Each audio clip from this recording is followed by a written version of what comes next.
Oi, gente, boa tarde. Estamos novamente aqui no Médico 24 Horas, nos estúdios do AC 24 Horas. E para a gente é uma alegria muito grande trazer um amigo, um colega muito especial, um médico de uma habilidade cirúrgica muito grande. E ele é muito conhecido na cidade, mastologista, opera mama, câncer de mama, as questões patológicas da mama. Ele tem um nome na cidade, é daqui da área, conhece todo mundo, é o nosso negão querido, todo mundo conhece, o irmãozão do peito, Dr. Sidney Rogério, mastologista.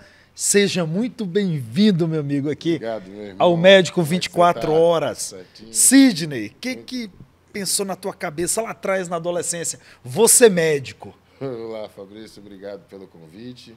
Tudo bom? Obrigado a todos pela sua audiência. Estou aqui. Rapaz, isso aí foi o seguinte, cara. Lá atrás, na adolescência, meu pai uma vez virou, né, e perguntou o que eu gostaria de fazer. E eu estava entre a dúvida entre ser taxista, piloto de avião ou médico. Taxista, porque eu gostava muito de dirigir, criança, né? Eu achava que passava o dia dirigindo. Piloto de avião, porque eu tinha uma vontade horrível de fazer. E talvez ser médico e ajudar muitas pessoas.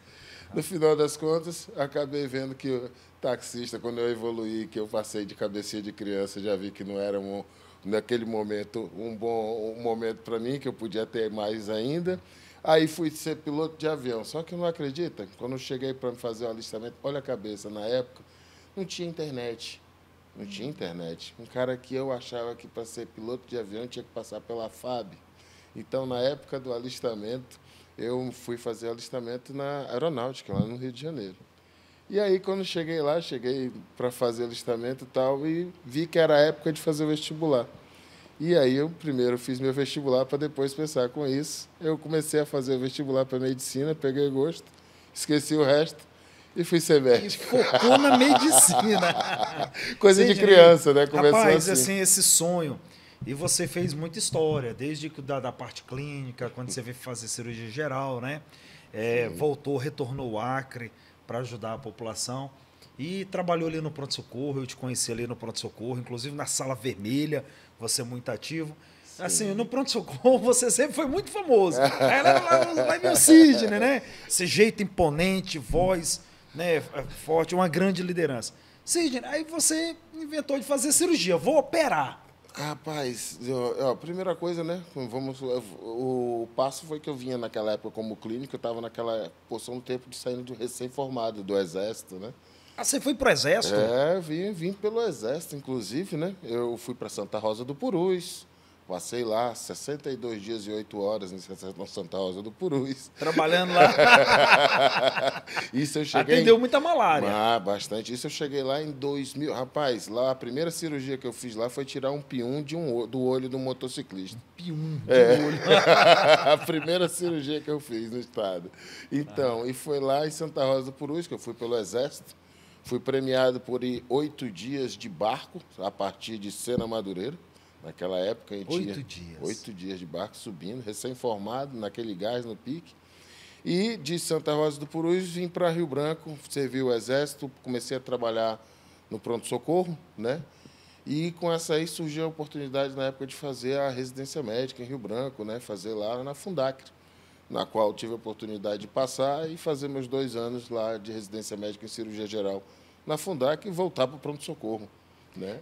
Ficou 2 anos na cirurgia. Na Professor residência. na época era Aí, o doutor Tadeu, Tadeu, doutor Tadeuzão, Nilton, doutor Nilton, Everton Beltrame, o né? Everton Torácico, né? Isso. E o Ricarte, E o né? doutor Ricarte O também. Ricarte, Era, o Suzuki. Suzuki, Ricarte, todo mundo aí, doutor Francisco. Francisco, Chico, Entendeu? né? Tá Nosso aí o amigão. doutor Hércules também. Aí O o pessoal, Hércules. O Hércules já era professor naquele tempo? na Já? época, o Hércules tinha acabado de chegar, né? Ele chegou junto, assim, dali por meados de 2005, a Ângela, né? Ali no concurso que teve de 2004 para 2005, que eu, inclusive, a gente já temos 20 anos de concursado. 20 anos, exatamente, né? 20 anos. 20 anos de prestação de serviço concursado no Estado. E nessa época foi que a gente conheceu todo mundo e começou o serviço de cirurgia geral. Nós que fizemos nossa residência de cirurgia geral aqui. Que maravilha. Aí, Sidney, começou a operar fazendo vesícula, operando tudo, né? Vesícula, apêndice, aqueles negócios da cirurgia, né? Muito interior, mutirão. Muito mutirão no Muito interior. mutirão. Saúde itinerante. Saúde itinerante, com o pessoal Selene, né? Grande pessoal da saúde itinerante, entendeu? Fizemos lá, fomos para Feijó, Tarauacá, fomos para Cruzeiro do Sul, entendeu? Então, eu me lembro que nós fomos uma vez para Tarauacá, e aí ele terminou o serviço dele, ele falou, vou te ajudar. E eu atendendo na pediatria, e ele pesando as crianças para mim, ajudando. Agora ele é um homem de 2 metros de altura, e pegando os bebezinhos, rapaz, aquilo foi um show. Nossa, foi um show à parte ali, foi muito bom. Você sabe que eu, inclusive, uma das minhas coisas que eu tinha uma tendência era fazer cirurgia pediátrica, né? No começo eu operei muito com a doutora Fernanda Lage, né? Cobria muitas férias da doutora Fernanda Lage e eu fiz muito sobreaviso de cirurgia pediátrica. No Hospital da Criança. No Hospital da Criança. E aí, quando surgiu a ideia de fazer mastologia? Vou trabalhar agora com doenças da mama. Rapaz, por incrível que pareça, são coisas que Deus escreve certo por linhas tortas, né? Eu tentando fazer cirurgia pediátrica, estudando para fazer cirurgia pediátrica e tudo mais, e eu chegava lá fazendo a prova, às vezes não conseguia por causa de meio ponto. Uma besteira assim. E eu ficava pensando, rapaz, será que não é isso e tudo mais?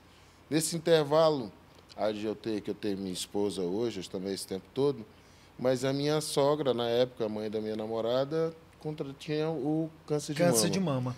E naquele intuito de cirurgião do trauma, lá do pronto-socorro, a gente estava muito com a situação de fazer transplante, lembra que a gente fazia altas madrugadas virando lá do Toninho Tuguiotti e tudo mais. E eu falei, não, isso aí é uma coisa tranquila, né? Para quem está nesse gás, né? Eu falei assim, isso é uma coisa tranquila, pede aí para resolver. Quando eu vi, minha esposa voltou meio que de uma consulta meio que desorientada. Desesperada, né? Aí eu virei e falei assim, não, vamos resolver. Aí chamei meu amigo, também resolvi também com o seguinte, chamei logo para dar um tiro de canhão numa formiga, né? Chamei o doutor Everton Beltrame, chamei o doutor Davi, falei assim, vamos operar a minha sogra. E aí a gente começou o serviço de mama. Né? A partir da minha sogra, na época, Peninha, né? Muito conhecida, ela ficou aquele... Depois as pessoas começaram a pegar de referência. E eu comecei Vocês a ver... começaram a operar mama. Juntou muito. Um grupo e aí, de médicos. Não, lá do Hospital atrás. do Câncer mesmo. O Davi mesmo começou a operar muita mama. Porque... E aí eu comecei a estudar sobre o assunto para ver se aquilo que a gente estava fazendo estava correto. Você começa a querer saber. E daí eu me interessei e me inscrevi. E quando eu me inscrevi, eu passei em primeiro lugar. E foi para onde? Fui para Minas Gerais. Minas Gerais. Fez em Minas Gerais. Fiz em Minas a Gerais. Subespecialidade da cirurgia. Cirurgia geral e depois subespecialidade. Mastologia. A especialidade de mastologia. Sidney, e aí deu vontade de voltar para casa, voltar para Rio Branco para ajudar a população. Não tinha nenhum mastologista, né? Rapaz, a situação é a seguinte, tinha, né? Tinha, mas eu saí para trás de melhorar, somar o serviço. Entendi. Né? Então, a situação é o seguinte, o curioso, o que aconteceu? Quando eu fiz residência, a prova, eu passei para Belo Horizonte, né? E lá eu passei num hospital muito conhecido, chamado Mater Dei, né? Hospital de primeira linha, um ótimo hospital, hoje uma rede hospitalar. E eu, inclusive, o meu chefe era o dono dessa rede, o mastologista Dr. Henrique Salvador, lá, ele é o dono do hospital, e eu acabei entrando como residente. E, gostando muito do serviço, acabei indo para isso lá no serviço público, conhecendo, no privado, né? Conhecendo tudo, como é que funciona um hospital de primeira.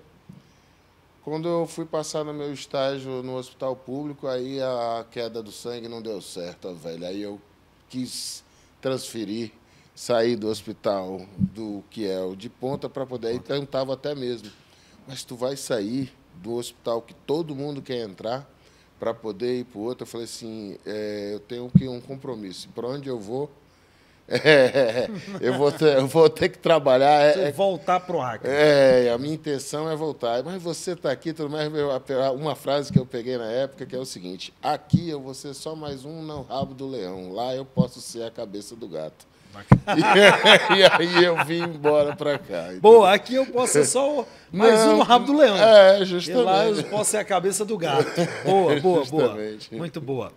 E aí chegou aqui no Acre, começou a melhorar o serviço de mastologia, operar. Então, A demanda tão grande, né, Cid? o que aconteceu, né? Chegamos aqui, até mesmo quem trabalhava muito com isso era o Davi, né? Um cirurgião oncológico, que nem ele falava para mim, Sidney, te entrega, foi engraçado, né? Quando eu cheguei, ele te entrega o serviço, porque eu já estava tipo assim, às vezes eu vinha um tumor pequeno, tal, mas eu não tinha conduta, eu tinha que fazer tudo mastectomia. Eu falei, não, fica tranquilo. Aí, a partir de então, começou a entrar, a gente começou a realizar o serviço conservador de mama. A gente começou a fazer as quadrantectomias, as segmentectomias, né? Tirando só pedaços, só né? Os pedaços só onde está os tumores e os cânceres. Isso mesmo, porque o tumor... Não precisava mais tirar a mama toda. Isso, como que a gente não tinha um protocolo, não era um estabelecimento, e ele utilizava a técnica radical, tá entendendo? E aí, a partir disso, como eu criei um serviço, né, a gente veio e começou a ter serviço de mastologia no hospital, como eu entrei como concursado, como mastologista, começou a criar um serviço de linfonodo sentinela, onde a gente começou a preservar a axila dos pacientes, né, o estado, fazer uma cirurgia alvo. Né, a gente começou porque o câncer de mama, ele na mama, ele não te mata, certo? Ele não te causa mal, a não ser perder aquele órgão, aquele fragmento do corpo, que não é, né, vital. Mas, quando ele emite a metástase, né, ele passa a ser muito perigoso. Aí ele vai poder tirar o paciente da condição de chance de cura, né?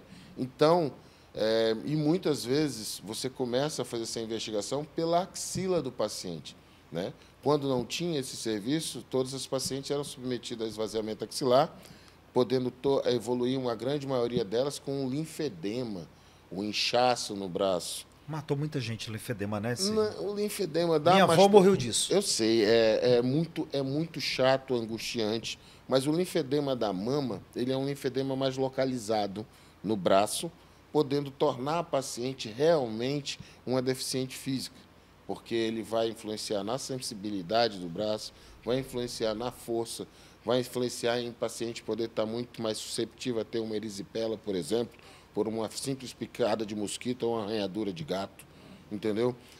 Vai evitar que o paciente tenha que cortar a unha e tudo mais, e para poder evitar que tenha uma infecção nesse braço, porque ali a drenagem linfática está debilitada.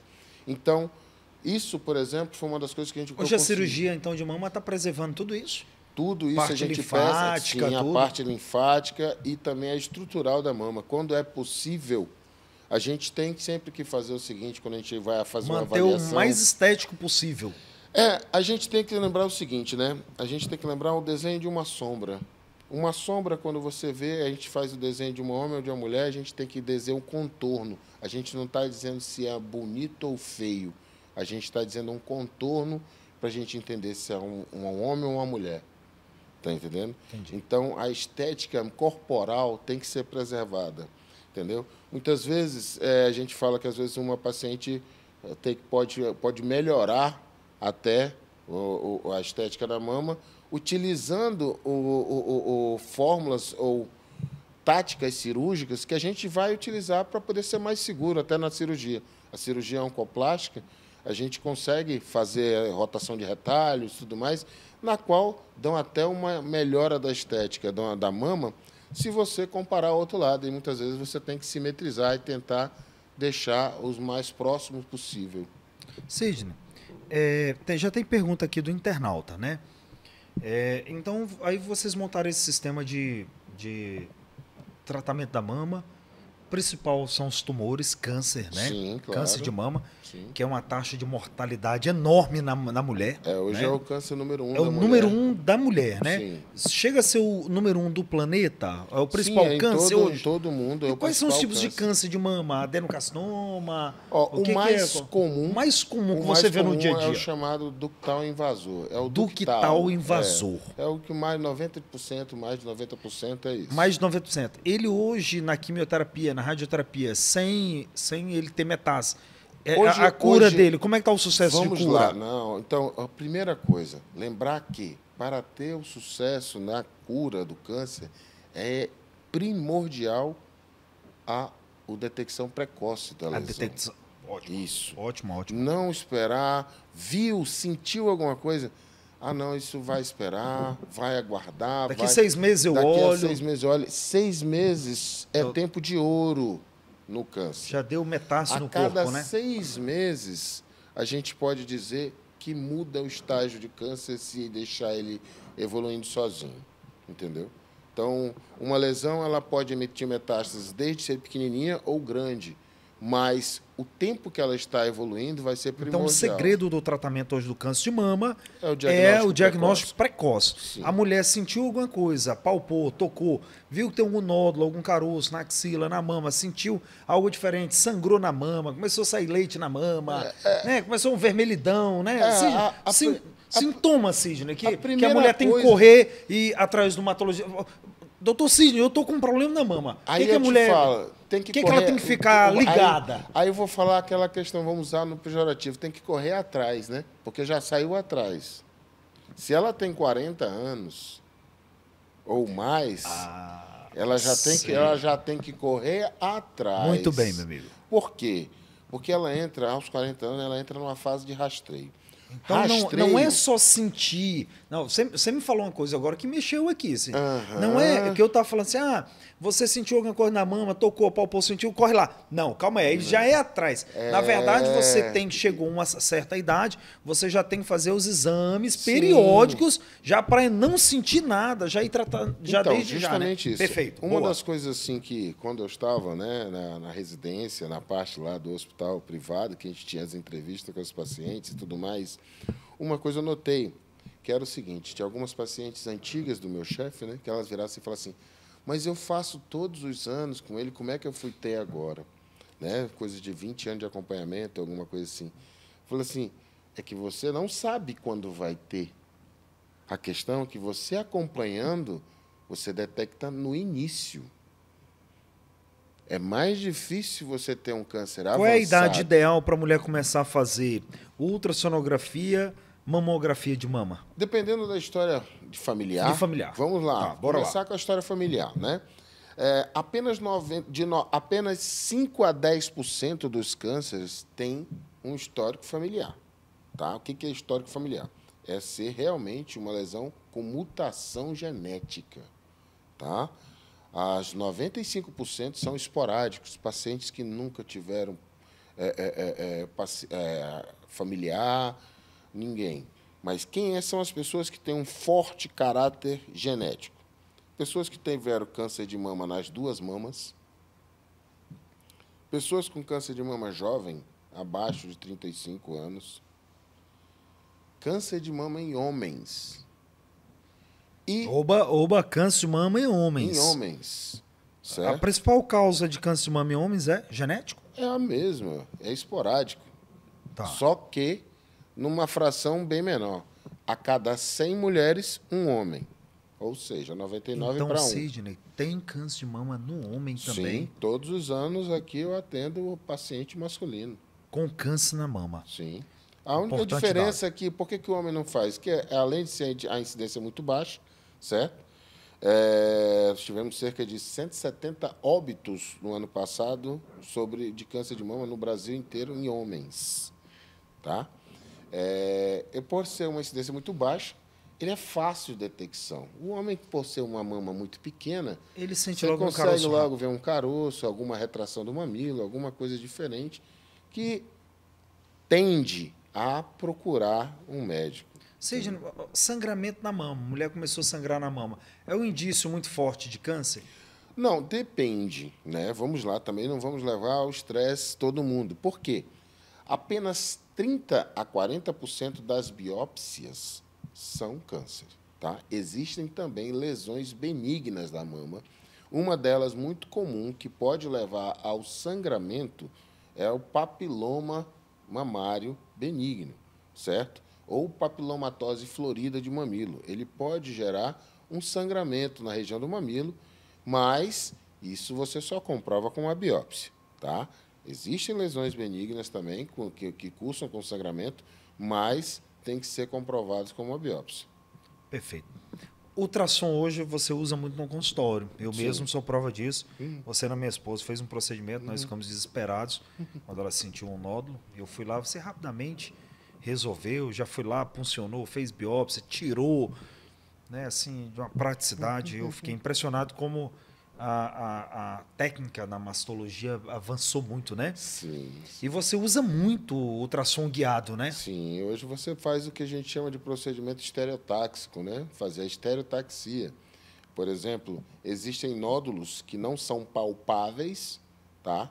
Lesões que não são palpáveis, nódulos que você não está palpável, mas que no ultrassom, por exemplo, deu uma indicação de biópsia ou então a paciente deseja retirar aquela lesão, certo? Você faz a estereotaxia. Você vem guiado por ultrassom e com o ultrassom você faz a marcação com fio metálico ou, às vezes, muitas vezes, você pode utilizar até a medicina nuclear, que a gente chama Hall e Snow, e aí você pode deixar marcado. E isso você faz guiado por ultrassom. Eu faço isso muitas vezes na sala de cirurgia, né, quando eu vou fazer um procedimento que eu estou precisando identificar um nódulo que não é palpável. Eu notei, Sidney, aí aos anos, e as minhas pacientes falando, quando operou com você, que foram fazer prótese mamária, e elas já com algum nódulo, algum caroço ali na mama, o cirurgião plástico já chama a sua pessoa para poder... Sim. Ele vai fazer a questão lá do silicone, e você entra para fazer a questão da mama por dentro, a mama fisiológica, ele tirar o patológico. Justamente. Isso tem sido uma cirurgia muito casada? É sim, porque muitas vezes a paciente chega num cirurgião plástico, né? Ela tem o desejo de realizar uma cirurgia plástica, uma cirurgia estética, né, das mamas. E com isso o colega médico passa a fazer exames pré-operatórios. No exame pré-operatório, muitas vezes ele vai lá e detecta uma lesão nodular que se julga necessário ser investigado, né? E o cirurgião plástico ele pode não se sentir muito confortável naquele momento em fazer uma cirurgia com um nódulo, de repente, com uma indicação de biópsia, alguma coisa assim. Então, geralmente, eles solicitam ao colega mastologista, né, a avaliação. Muitas vezes o paciente vai lá, faz uma biópsia com a gente faz o diagnóstico se aquilo já aconteceu, já o paciente está num pré-operatório com o cirurgião plástico, ele solicitar, a gente fazer a biópsia e ser uma lesão maligna. E já aborta na hora. E aborta, acabou realizando a cirurgia, mas no segundo tempo, fazendo uma cirurgia mastológica, oncológica, retirando o quadrante e fazendo a colocação da prótese também, mas com o intuito da reconstrução mamária devido à cirurgia. Nós estamos com várias perguntas aqui já dos sei internautas. Viu? Fica à vontade. Uma mulher que sofre um procedimento na mama, tem a colocação de prótese silicone, né? Fez esvaziamento da mama para fazer a estética dela, colocar prótese silicone. Certo. Isso é garantido pelo SUS? Não é colocação de prótese estética, não tem pelo SUS, tá? Muitas vezes o que tem pelo SUS é mamoplastia redutora, na qual as pacientes têm um problema ortopédico, um problema de postura devido ao tamanho das mamas, né? E aí um colega ortopedista ou um colega reumatologista, um colega neurologista, neurocirurgião faz a solicitação para poder reduzir essa carga e, com isso, auxiliar na melhora da conduta da paciente. Mas na retirada da mama, no esvaziamento, e a pessoa quer fazer a reconstrução da mama, e é necessário uma prótese silicone. Depende o Estado garante esse motivo, serviço? Se é pelo motivo de câncer, sim. O Estado garante esse serviço? Garante, porque a pergunta do internauta, tem esse serviço no Acre? No Acre de câncer tem. Mas reconstrução de mama com silicone pelo SUS? Mas sim, a tem? reconstrução de mama, o silicone não é... Entenda bem, o silicone é um meio, não é um diamante. Entendeu? Não é o produto final. Não é o silicone que vai deixar. O silicone ele é um meio para poder dar volume. Então, é a mesma coisa que uma prótese tem que dar, por exemplo, uma prótese de olho para não dar um volume, para não deixar o buraco, entendeu? Então, a prótese de mama é feita na hora. Ela é feita uma reconstrução, por exemplo, a mastectomia, a gente pode fazer reconstrução com prótese. Se tiver indicação, tiver em condições de ser feita, a paciente vai ser feita. Entendeu? A primeira coisa é a condição da doença. Essa paciente tem condição de reconstruir? Tem. Então, é feito. O Hospital do Câncer, hoje... A reconstrução é inteiramente feita com silicone ou tem outros métodos? Não, enxerto? tem outros métodos. Rodar retalho, a gente roda retalho, a gente consegue fazer reconstrução de mamilo com a própria cicatriz, entendeu? Boa. São técnicas utilizadas... Tem muita técnica, né? Sim, que a gente tenta... reparar aquele defeito. Retalhos para fazer a mama. Faz o mamilo com fragmentos de pele da cicatriz. E esse mamilo, a coloração? Às vezes a gente faz para poder pegar ficar a tonalidade igual, a gente utiliza o método da micropigmentação. Tá. Que nem aqueles mesmos que as mulheres fazem sobrancelha. Vocês fazem micropigmentação? Não, a gente encaminha para os profissionais que fazem micropigmentação. Sidney, é muita técnica nova, né? Muita coisa avançada para a mama, A mastologia, ela envolve desde o diagnóstico, né? Que o médico pode trabalhar num centro só de imagem, fazendo mamografia, fazendo biópsia, fazendo ultrassom, atendendo, fazendo cirurgia oncológica. Tem as cirurgias benignas da mama também, né? Porque pacientes jovens também têm nódulos benignos, os chamados fibroadenomas, na qual podem aparecer vários, chegando a ser volumosos. Já teve fibroadenoma que eu tirei de 600 gramas, entendeu? Tem pergunta aqui do internauta chegando, dizendo assim, pergunta ao doutor Sidney se existe a diferença de qualidade na consulta e no tratamento das doenças da mama, diferenciado do particular, o sistema público do Acre? Nenhuma. Não, nenhuma. Porque o que diferencia... Eu costumo profissional dizer o seguinte, mesmo? O profissional é o seguinte, vamos Você trabalha tanto particular quanto público, sim, né, Cid? eu tenho tanto o consultório meu privado, né, quanto o atendimento no público. E o que eu costumo dizer é que Seu consultório ainda está na Galeria Castro? Não. Tá onde agora mudou? Saiu de lá? Já estou no terceiro endereço. Tá onde? Primeiro eu saí de lá, tudo para aumentar. Tá. Fui para o hospital. Cheguei lá, estava muito grande. No Hospital São Pedro. Lá no São Pedro. Aí eu fui agora, estou lá na Galeria Centerville, ali próximo ao viaduto onde está sendo construído. O Centerville, ali. Isso, naquela galeria na frente da drogaria. Na frente da drogaria tem a Só Frango. Isso mesmo. Você tem um espaço, tem um consultório ali. Tem um consultório ali, né? Maravilha, um tá local muito bonito, muito local privilegiado ali, né? Tá uma visão muito bonita lá de dentro. O novo centro da cidade é todo para ali. Parabéns, consultório num local muito marcante da cidade. Parabéns. Então, respondendo, que eu estou te falando, o médico que atende é o mesmo, tá entendendo? Você só muda uma coisa, as condições de trabalho. Por exemplo, hoje, eu tenho 13... É inegável que no particular tem mais condições, né? Não. É inegável, agora né? Vamos lá, né? Aquele negócio, você administra a sua estrutura, né? No SUS, a estrutura depende do administrador, tá? Vou agora dar a César, que é de César.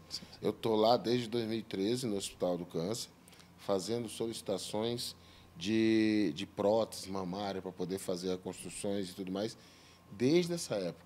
Felizmente, esse governo teve olhos, né? Tivemos agora a campanha, o Pedro chamou a gente lá, conseguimos fazer a compra desse material, chegou, e agora nós começamos mutirões de mama. Mas no particular hoje você opera onde? No particular hoje... Aqui? Normalmente eu estou lá dentro do Hospital aqui, São Pedro, né? São Pedro, aqui é qualidade, meu amigo. Hospital São Pedro é show. Hospital São Pedro e Clínica Renal de Rio Branco tem para ninguém. Vou falar que eu dou sempre a preferência para os meus pacientes, né? Lógico, respeitando os outros hospitais que eu sempre operei e opero ainda, muitas vezes. Eu tenho um paciente que tem plano de saúde que não tem lá no São Pedro, eu vou lá no Santa Juliana, eu vou lá na Prontoclínica. Ainda não tive nenhuma oportunidade, mas não fui ainda no Hospital do Rim, mas não por desejo não, porque não falta de oportunidade, mas preferencialmente meus pacientes optam por ir lá para o São Pedro. Pergunta do internauta. Pergunta ao doutor Sidney qual foi o caso mais marcante da carreira dele como mastologista. E essa daqui é... Rapaz, essa eu vou fera, falar hein? uma coisa para você. Eu tenho uma situação, todos são marcantes, porque eu lembro de todos. Cada um com sua peculiaridade. cada paciente tem um lugarzinho no meu coração, que eu vou te dizer, porque é isso que me deixa tão apaixonado pela Círio, a gente fazer uma mastologia. pergunta muito pessoal aqui desse entrevistador. Atender um paciente com câncer, que ele sabe que está com câncer ali, porque ele sabe que, dependendo daquela enfermidade, pode levar ele a óbito. Uhum. A expressão da paciente na sua frente já é de choro, né? Você vê muita paciente chorando na sua frente. Doutor, estou com câncer. Doutor, olha a minha situação, tal. Pedindo que redobre a sua atenção para que essa paciente seja curada. Porque às vezes é mãe de filhos pequenos, paciente jovem. Sidney, como é que fica a cabeça do médico na frente de lidar com a situação tão difícil da pessoa do outro lado da mesa? Primeiro que eu sempre falo que eu estou lidando com a pessoa mais importante da família, porque geralmente ou é a esposa, ou é a mãe, ou é a irmã de alguém, né? Então, atrás daquela pessoa tem muitos sonhos, né?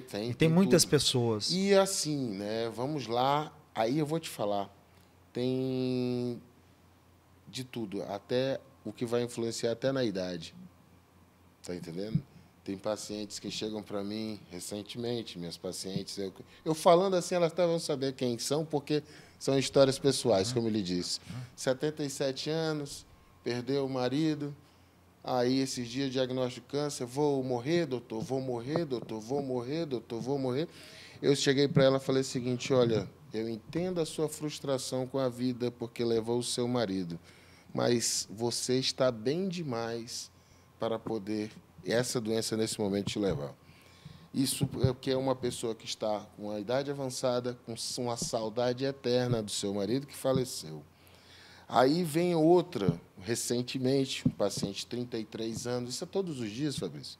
Então, por isso que todos os dias você tem, na qual você chega, acontece, como cada um é marcante, na consulta, eu já, às vezes, quando eu vejo que é uma situação, me conhecem, me dizem, né? Meus pacientes dizem, falam assim, doutor, eu vim com o senhor porque o senhor dizem que o senhor é muito direto. O senhor não enrola? Eu falo assim, você me pagou para me te dizer a verdade, não foi para mim. Foi para ficar fazendo história de carochinha. Justamente. Então, esse é o Sidney, que eu conheço de muitos e muitos anos. Muito direto. Então, justamente. Aí, eu, fazendo exame, eu notei que tinha uma suspeita, já comecei, né? Falei assim, olha, não está vendo, mas tem uma certa suspeição, tal. Já vou dando aquela, né, para ir dando. Aí, do nada, aí minha secretária me liga e fala assim, doutor, o marido quer conversar com o senhor. Eu falei, não, tudo bem, marca no consultório lá para ele, sozinho, sem ela. Eu tive que acalmar mais ele do que a própria paciente. Você está entendendo? Eu conversei com ele. O homem é mais assustado para essas coisas, Sidney? Cara, sim, com certeza. A mulher é mais resiliente, né? A mulher ela é mais preparada. Em algum momento, é porque, sabe aquela situação, uma das coisas, voltando ao tempo do Exército, a mulher está sempre preparada para o pior. O homem, não. A mulher mais guerreira, né? A mulher sempre ela tem uma situação que ela sempre... Quando você vai ver, às vezes não era uma coisa tão grande, tal, e ela está sempre preparada para o pior. Então, por isso que, às vezes, psicologicamente, a mulher é mais forte do que o homem. E a resiliência à dor também é mais conhecida porque o organismo feminino, por si só, é um organismo bem dolorido. Bem dolorido. Né? Sidney, hoje você faz os teus procedimentos, né, do São Pedro, consultório, no SUS. E para o Sidney, né, é um campeão, guerreiro, médico, um médico com nome na cidade de excelência. Mas aí o Sidney tem deixado seu legado também familiar. Né? Sim. Acabei de ver seu filho formado, sim, Pedro, formou, Pedro Henrique. E a sua esposa formada. A Tássia. Fazer legado na família é maravilhoso, né? Não, e você é o seguinte, né? Pelo gosto de ver, de cuidar, né? A Tássia está trabalhando diretamente com você? A Tássia hoje ela está trabalhando diretamente em me ajudar. Ela é minha principal auxiliar de cirurgia, né? Comigo está lá todos os dias. Ela tem interesse muito grande na área da oncologia, né? Ela gosta muito dessa área. Pedro Henrique hoje está servindo ao Exército Brasileiro, começou igual o Seguindo pai. o caminho do pai, eu não tenho dúvida. Dessa vez ele está lá em Cruzeiro do Sul, no 61 Bis, né? Agora bradando O Sidney, selva. ele foi meu aluno. Ele é um fã seu, número 1. É tão bonito quando vê o filho fã do pai, né? Rapaz, apaixonado pela profissão do pai, pelo que o pai faz. Ele falava muito de você. Sabe qual era quando ele fazia seu fã. Quando ele fazia besteira, sabe qual era o castigo dele? Eu bloqueava de ir para o pronto-socorro. Eu falava, você está fazendo besteira, vão pensar que eu sou igual a você. E ficava dando bronca para ele. Então, enquanto a gente cortava videogame, eu tinha que cortar o pronto-socorro, que era a diversão dele.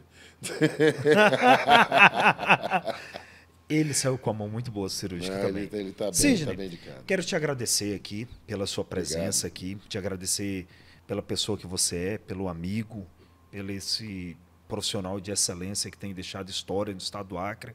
Quero te honrar aqui Obrigado, pelo profissional que tu és, pelo amigo que você é. E dizer para você que você não está convidado, você está intimado a participar desse programa, né, produção? Em outubro. Ele está intimado a participar desse programa em outubro, onde é alusão ao câncer de mama, outubro rosa, saúde da mulher. Você vai estar intimado, vir aqui, nós vamos anunciar isso. Ótimo. E eu quero te agradecer por tudo que você tem feito. Você é daquele ser humano mesmo, sacerdócio da medicina. Se é no público está ok, se é no particular está ok, é franco, direto. E não tem essa questão de visualizar só o seu lado. Realmente você se coloca no lugar do paciente. E eu quero deixar esse tempo final aqui para tuas considerações. Tá, eu dou um agradecimento aqui. Obrigado por esse espaço, né, para poder dar essas informações ao público. Obrigado pelo seu elogio, pelas suas palavras, me tocam muito. Isso me deixa afagado e sabendo que estamos no caminho certo, né? Como você disse, no nosso estado, nós temos que deixar nosso legado, né? Que o nosso estado aqui ele depende muito da nossa própria vontade, tá? A gente tem que empurrar. O serviço público, ele por si só, ele é um pouco parado. Se você não ajudar ou se doar também, ele não consegue atribuir a todo mundo, né? Então, a gente tem que servir do paciente desde lá de Assis, Brasil, até Cruzeiro do Sul, Mâncio Lima, todos os pacientes nós atendemos lá no NACOM. Então, a gente tem essa oportunidade de ter essa aproximação com nossos pacientes do interior, ou seja, com todo o estado do Acre. Eu agradeço aqui e fica um convite que vai participar, que tivemos lá numa reunião hoje no consultório, fazendo a programação do Outubro Rosa, que nós vamos fazer realmente. E aí vamos sentar para a gente divulgar o seu trabalho lá do Outubro Rosa também, viu, Sidney? Fazer com certeza que... Só lembrar, o que é o Outubro Rosa? É a conscientização de que o ano está acabando e você tem que lembrar de cuidar das suas mamas. Maravilha. Por isso, Outubro Rosa. Maravilha. Parabéns, meu amigo. Muito obrigado por você vindo aqui. Obrigadão. Olha, gente, nós entrevistamos hoje aqui um médico muito conhecido, um ser humano incrível, tem feito história no estado do Acre, tem deixado seu legado, tem salvado milhares de pessoas. E você que, porventura, tiver algum problema de mama ou vai fazer a prevenção, porque a prevenção é o melhor remédio, algum problema de mama, alguma secreção, dor na mama, seja homem, mulher, nódulo, cisto, sentiu alguma coisa, ou já está numa idade, poxa, teve casos na família, procure o Dr. Sidney Rogério, mastologista de mão cheia, médico de excelência, está ali no Centerville. Centerville está de frente da Drogazil, ali no viaduto, na entrada da Uninorte. Muito obrigado pela sua audiência, pela sua preferência. Que Deus abençoe. Um resto de semana abençoado, cheio de alegria, cheio de paz e, mais que tudo, trabalhando com a prevenção e saúde. Que Deus nos guarde. Até mais. Muito obrigado.